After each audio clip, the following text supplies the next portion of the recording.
आप देखो ना, एक मशीन जब चलती है तो 1 सेकंड में कितनी बार राउंड लेती है। कुछ मशीनें हैं जो 1 सेकंड में 500 राउंड ले लेती है। अब 1 घंटा, एक यहां से मंगल पे जब वो गया तो मैंने न्यूज में सुना कि उसकी तेजी क्या थी, 19,000 किलोमीटर प्रति घंटा। जब यहां से कोई सैटेलाइट जाती है, जैसे चंद्रयान गया या मंगलयान या फलायान, ये कैसी गति से चलते हैं, 19,000 किलोमीटर, तो कोई 24,000 किलोमीटर प्रति घंटा। तो उसका चक्कर जो मशीन है वो 1 सेकंड में कितना लगाती होगी। पर आप ये समझो कि वो स्पीड है, पर जो टाइमिंग है, 1 सेकंड से दूसरे सेकंड की जो दूरी है उस बीच में 100 बार पल होता है। वो मोबाइल पे आप करेंगे दिखेगा, हाँ या ना। तो ये सब गणना है, इस गणना के आधार पर सब चीजें डिसाइड की जाती हैं। समय कैसे बना, सेकंड को कैसे डिसाइड किया गया, मिनट को कैसे डिसाइड किया गया, घंटा को कैसे डिसाइड किया गया। 60 सेकंड का ही मिनट क्यों, 60 मिनट का ही घंटा क्यों, इसके पीछे का लॉजिक क्या है, ये सब कुछ भागवत जी में लिखा है। आज के 100 साल पहले, 200 साल पहले कौन सी घड़ी होती थी बताओ। क्या लोगों को ज्ञान नहीं था समय का? 200 साल पहले समय कैसे देखा जाता था, कैसे? चलो सूर्य से तो तब देखोगे ना जब सूर्य होगा, बारिश में सूर्य नहीं तो कैसे देखोगे? बारिश में कैसे समय देखते थे? आज के 500 साल पहले के लोग बारिश में समय कैसे देखते थे बताओ, जब घड़ी नहीं थी। आपको पता है कैसे? हमारे यहां पहले की घड़ी क्या है? आप लोगों ने शंकर जी के ऊपर एक घड़ा देखा होगा, छेद होता है, टप टप टप टप पानी शंकर जी के ऊपर टपकता है, जलधारा। क्या है ये उस जमाने की घड़ी है, ये उस जमाने की घड़ी है। एक ऐसा बर्तन बनाया जाता था, घड़ा, उस घड़े पे इतना पानी ही आता था और एक परफेक्ट टाइमिंग देख ली जाती थी कि इसमें यदि 5 लीटर पानी है या 1 लीटर पानी है तो 1 लीटर पानी को इस धारा से गिराना है कि यह 1 लीटर पानी 1 घंटे में गिरेगा। तो वो पानी कितना बचा, उस बचे हुए पानी को देखकर लोग समझ लेते थे कि ये एक परफेक्ट गणित थी। उस जमाने का एक आविष्कार था ये। जो आज शिव पे जलधारा आप चढ़ाते हो, ये ऐसे ही हुआ नहीं है, इसके पीछे का साइंस है कि ये उस जमाने की घड़ी का काम करता था। जैसे आपके वॉशरूम में एक बाल्टी होती है, उस पे भी अंदर की तरफ ध्यान दिया होगा, कुछ बाल्टियों में लिखा रहता है 15 लीटर, 14, 13, कितना पानी है तो वो 13 लीटर है, इतना पानी है तो वो 14 लीटर। क्यों ऐसा है? नहीं। जैसे आपके पेट्रोल डीजल की गाड़ी की टंकी, वो भी तो एक हिसाब से होती है कि ये 20 लीटर की टंकी है और आपका एक कांटा बताता रहता है कि डीजल कितना बचा, नहीं बता। जैसे आज इस तरह से है, ऐसे उस तरह से था कि वो जलधारा बचा हुआ पानी ये बताता था, पूरा पानी फिनिश मतलब 1 घंटा बीत गया, 2 लीटर पानी गिर गया मतलब 2 घंटे बीत गए। उस बुक रेगुलर था। जैसे आज वैज्ञानिक बताते हैं कितने इंच बारिश हो गई, तो उनका पैरामीटर छत में रहता है, वो नाप के बताता है। एक बर्तन होता है, उसमें जितना पानी आके गिरा वो नाप के बताए कितना इंच पानी बारिश हुई। ये है सब हिसाब किताब होता है। मतलब आज ही घड़ी है, आज ही समय है, पहले नहीं था, ऐसा नहीं। पहले भी लोग बारिश के समय सूर्य के ना होने पर भी समय की गणना जानते थे, इतने वैज्ञानिक थे। जब सैटेलाइट नहीं था तब भी हमारे ऋषि मुनि जानते थे कि किस तारीख को चंद्र ग्रहण पड़ेगा, किस तिथि को सूर्य ग्रहण पड़ेगा। सूर्य चंद्र के ग्रहण की तिथि जानते थे, मतलब पृथ्वी से सूर्य तक का हिसाब जानते थे उस जमाने के ऋषि मुनि। ये विज्ञान था, हाँ या ना? इसलिए आज ही सब जाना जा रहा है, ऐसा नहीं। तो ऐसी सृष्टि का मनु शत्रुपा की सृष्टि हुई। अच्छा, मनु शत्रुपा के द्वारा 3 बेटियां, आकुति, देवहूति, प्रसूति। आकुति, देवहूति और आकुति का विवाह रुचि प्रजापति से हुआ, देवहूति का विवाह करदम जी से हुआ, प्रसूति का विवाह दक्ष प्रजापति से हुआ। आकुति के यहाँ यज्ञ भगवान हुए, देवहूति के यहाँ कपिल भगवान हुए। देवहूति माँ का विवाह करदम ऋषि से हुआ। एक ऋषि थे करदम। मनु जी अपनी बेटी को लेकर करदम जी के पास गए, महाराज मेरी बेटी से विवाह कर लो। करदम जी बोले हम तो तपस्या कर रहे हैं, हम तो साधु हैं, आपकी बेटी से कई राजकुमार का ब्याह करो, हमसे क्या पाएगी तुम्हारी बेटी? नहीं महाराज, हमको तपस्वी लड़का चाहिए हमारी बेटी के लिए। तब करदम जी से विवाह हुआ देवहूति का, और करदम जी ने एक विमान का आविष्कार किया। किसका आविष्कार हुआ? करदम जी ऋषि है, और ऋषि उन्हें कहते हैं जो रिसर्च करते हैं। एक विमान बनाया जिनका नाम था कामग विमान। इस कामग विमान में करदम जी बैठे अपनी पत्नी के साथ, और जहां जहां मन करे वहां वहां वो विमान जाए, स्वर्ग में जाए, बैकुंठ में जाए, मृत्यु लोक में आए, सब जगह अनेक लोकों में जाए, ऐसा विमान। करदम जी की 9 बेटियां हुई, अनसुईया, कला, श्रद्धा, हविर्भू, गति। ये अनसुईया माँ का नाम तो सुना होगा आप लोगों ने, जिन्होंने ब्रह्मा विष्णु महेश को भी बच्चा बना दिया था छोटा। परीक्षा लेने गए थे ना, कहा भिक्षा दे दो, मैया ले आई भिक्षा फल। बोले ऐसे नहीं लेंगे, पहले अपने सारे कपड़े उतार दो। माता अनुसुईया समझ गई कि ये कोई परीक्षा ले रहे हैं, तो हाथ में जल लेकर छोड़ दिया कि यदि मैं पतिव्रता हूं तो ये तीनों देव बच्चे बन जाएं। ब्रह्मा विष्णु महेश बच्चे बन गए, तो गोद में लेकर बाद में दूध पिलाया। बाद में लक्ष्मी जी, सरस्वती जी और पार्वती मैया आई। बोले हमारे पति इस तरफ आए थे, कहाँ हैं? माता जी बोली ये रहे बच्चे। माता जी घबराई, बोले बच्चे बन गए। चरणों में गिर पड़ी, माता हम आपकी बहू हैं। अनुसुईया जी बोली अभी तो हमारे बच्चे छोटे हैं, बड़े होंगे फिर हम कराएंगे ब्याह। नहीं माता जी, इनका ऑलरेडी हो चुका, हम इनकी पत्नी। तो अनुसुईया माँ बोली ले जाओ अपना अपना पति उठाओ जाओ। अब सब सोची कि इतना इतना पति क्या करेंगे, गोद में दबाए घूमेंगे। पार्वती जी को डर लग रहा, तीनों बच्चे एक से, उन्हें लगा कहीं धोखे से हम ब्रह्मा जी को ना उठा लें, क्योंकि तीनों एक से ही थे ना, बच्चे तो एक से, और इन्होंने इस रूप में कभी देखा नहीं था, तो कैसे पहचाने कि हमारे वाले कौन से। तीनों ने भेजा था अनुसुईया माँ की परीक्षा लेने। इनको लगा कि क्या हमसे बड़ी पतिव्रता है अनुसुईया माता, माता सरस्वती, माता पार्वती और माता लक्ष्मी। तीनों को लगा कि हमसे बड़ी पतिव्रता तो कोई नहीं। नारद जी ने कहा है अनुसुईया जी। तीनों ने अपने अपने पतियों से कहा जाओ जरा परीक्षा लेके देखो क्या हमसे भी बड़ी हैं। तो बना दिया बच्चा। अब कहा कि पहचान लो, नहीं पहचान सकी। तब माता अनुसुईया के चरणों में गिर पड़ी और तीनों ने स्वीकार किया कि संसार की सबसे बड़ी पतिव्रता स्त्री माता अनुसुईया ही।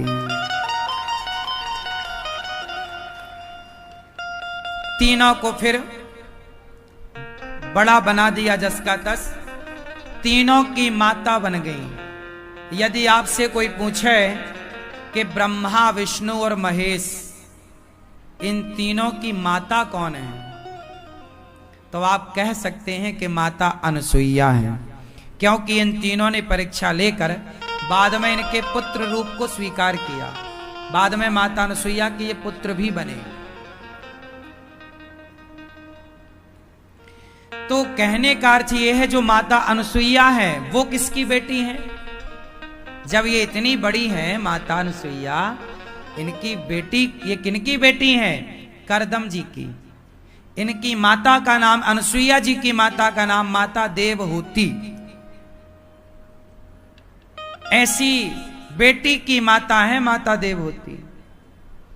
अनुसुईया जी के भाई साक्षात भगवान कपिल देव जी। भगवान राम की गुरु माता का नाम बताओ। भगवान राम की गुरु माता का नाम बताओ।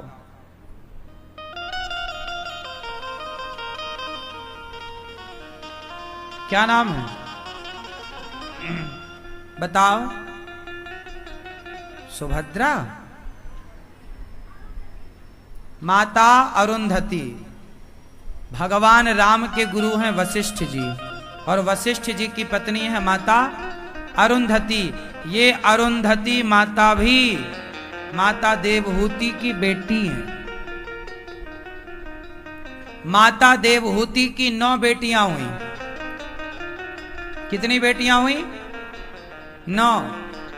बेटियां ज्यादा होनी चाहिए। अरुंधति मां का विवाह हुआ वशिष्ठ जी से, कला का विवाह मरीचि से, श्रद्धा का अंगिरा ऋषि से, गति जी का पुलह। करदम जी की 9 बेटियों का विवाह संपन्न हो गया, वो अपने घर सुरक्षित चली गई। अब करदम जी ने कहा अपनी पत्नी देवहूति जी से कि देखो, अब मुझे आज्ञा दो, मैं जाऊं तपस्या करूं, तपस्या करने जाऊं ना, मुझे एक पुत्र चाहिए। तब साक्षात नारायण कपिल भगवान बनकर के प्रकट हुए, और तब करदम जी गए। संसार को तब छोड़ देना चाहिए जब बेटा बेटी का आपने विवाह कर दिया। बेटी का ब्याह कर दो, बेटे का ब्याह कर दो, बेटा बेटी अपना संपन्न है। अब आप धीरे से मन को हटाकर संसार से और भगवान में मन लगा दो। भगवान में मन को लगा दो, ईश्वर में मन लगाओ, भगवान में मन लगाओ। मान मेरा कहना नहीं तो पछताएगा, मिट्टी का खिलौना, मिट्टी का खिलौना मिट्टी में मिल जाएगा। मान मेरा कहना, कहना मान लो अच्छा होगा। बैठ जाओ मैया।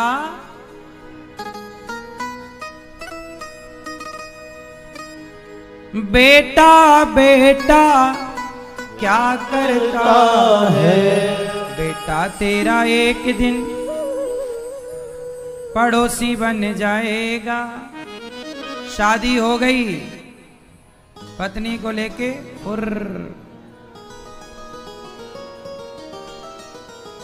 अब रहो तुम अकेले, चल अकेला, चल अकेला। कहाँ जा रहे हो अकेले अकेले? अच्छा हमें बोले अकेला चलने का बोला तो चल पड़े।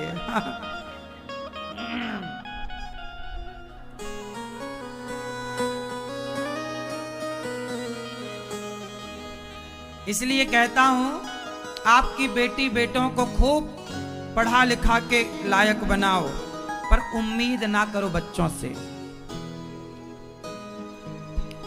उम्मीद आप जीवन भर अच्छे काम करो, भला करो।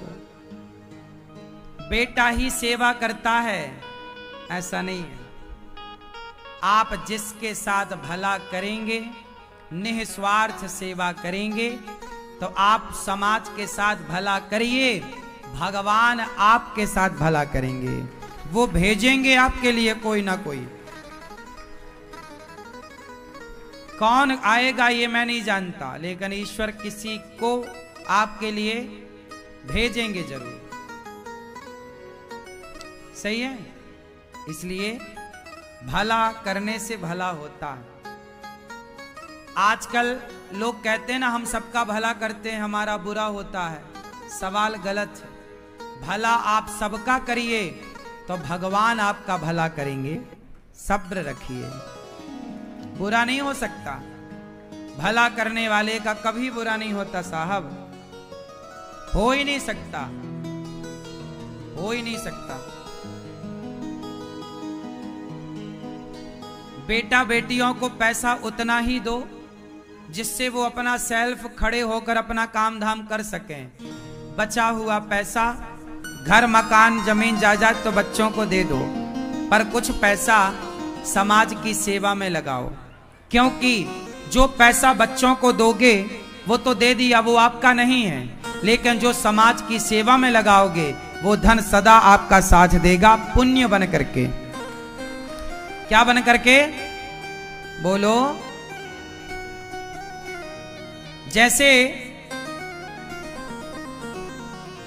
जैसे पानी ही भाप बन करके गर्मी पड़ती है ना, तो वाष्पीकरण होता है, गर्मी से पानी ऊपर चला जाता, वही तो बादल बन के बरसता है।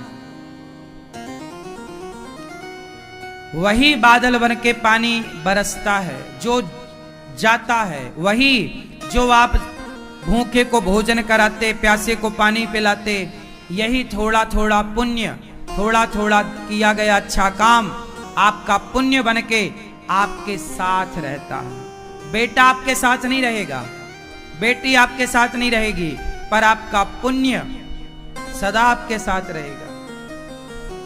हाँ या ना? एक बात और बताऊं मेरी मां, आजकल के पुरुष लोग धर्म से कम जुड़े हैं। पुरुषों के भरोसे आजकल ज्यादा कुछ नहीं हो रहा है। आज यदि धरती पे धर्म टिका है, व्रत उपवास टिके हैं, और सच बताऊं स्त्रियों के पुण्य से ही पुरुष वर्ग आज सुखी है। सारे व्रत उपवास स्त्रियां कर रही हैं। यहां तक कि तुम्हारे घर में जो मंदिर है छोटा सा, वो मंदिर की पूजा पाठ भी पुरुष वर्ग कम लोग हैं, किसी के घर का करते हो तो, बाकी सारे पूजा पाठ स्त्रियां ही कर रही हैं। पत्नी ही व्रत रख रही है पति के लिए, बच्चों के लिए, वही ईश्वर के मंदिर जाकर प्रार्थना करती है। पुरुष तो केवल उसे कहते हैं तू ढोंगी हो गई है, पाखंडी हो गई है।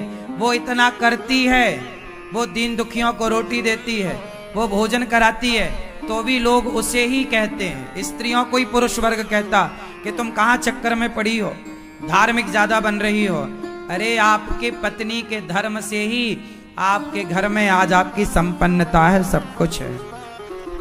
इसलिए तुम्हारा बेटा ना करे दान पुण्य तो भी पकड़ के कराओ कि बेटा तू शराब पीने से पैसा नहीं बचाता, सिगरेट पीने से पैसा नहीं बचाता, नशा करने से, फिजूल खर्चा करने से तू नहीं बचता, तो दान धर्म पुण्य करने से क्यों बच रहा है? शराब पी जाते हो तुम 100-200 रुपए की रोज, लेकिन कहो कि किसी भूखे को भोजन करा दो। गौरी गोपाल आश्रम में हजारों संत हैं, आप भोजन करा दो, तो कुछ लोग कहते हैं अरे ये तो पाखंड है, ये तो ढोंग है। क्या किसी को भोजन कराना भी ढोंग हो सकता है? क्या किसी की भूख मिटाना भी ढोंग हो सकता है? इसलिए ये पुरुष वर्ग तो एक सेंटेंस याद कर लिया, अरे तो पाखंड है, ढोंग है, ये ढोंग कह के बच रहे हैं। ये शराब पीने से परहेज नहीं कर रहे हैं, पर किसी भूखे को भोजन कराने से परहेज कर रहे हैं। मैया आप सभी माओं से मैं प्रार्थना करूं, आप सब लोग अपने बेटों से ये कहो और उन्हें ये संस्कार देकर जाओ कि बेटा मेरे ना रहने पर भी सदा दीन दुखियों के नाम से घर में कुछ ना कुछ हिस्सा निकालते रहना। कमाई खूब करो, पर 2-4% दीन दुखी की सेवा के लिए निकालो। गौरी गोपाल आश्रम में हजारों संत भोजन करते हैं। आप एक दिन की सेवा करा सकते हैं कि आज ये श्राद्ध पक्ष चल रहा है, पितृ पक्ष चल रहा है, आप भी सेवा करो कि मेरी तरफ से भी माँ को भोग लगे, मेरी तरफ से भी संतों को भोग लगे। आपकी तरफ से जब ये संत खाएंगे तो आपका श्राद्ध पूरा होगा, आपके पितर तृप्त होंगे। अन्नदान, देखो ये सवेरे सवेरे रोज संत इस तरह से आते हैं, लाइन लग जाती है, संत आके खड़े हो जाते हैं। और ये सारे संत फुटपाथ पर रहने वाले संत हैं। इनको भोजन देना कितना बड़ा पुण्य का काम है। बताओ, ये पाप का काम है कि पुण्य का काम है? ये संतों को भोजन जो मिल रहा है, ये पाप हो रहा है कि पुण्य? ये ढोंग है कि पाखंड? क्या है ये? बोलो, क्या नाम देंगे इसे? बोलो। ढोंग, पाखंड, सेवा क्या है? सेवा। इसलिए बच्चों को भी कहो कि बेटा तुम भी कुछ कमाई का हिस्सा सेवा में लगेगा तो नशे से बचेगा।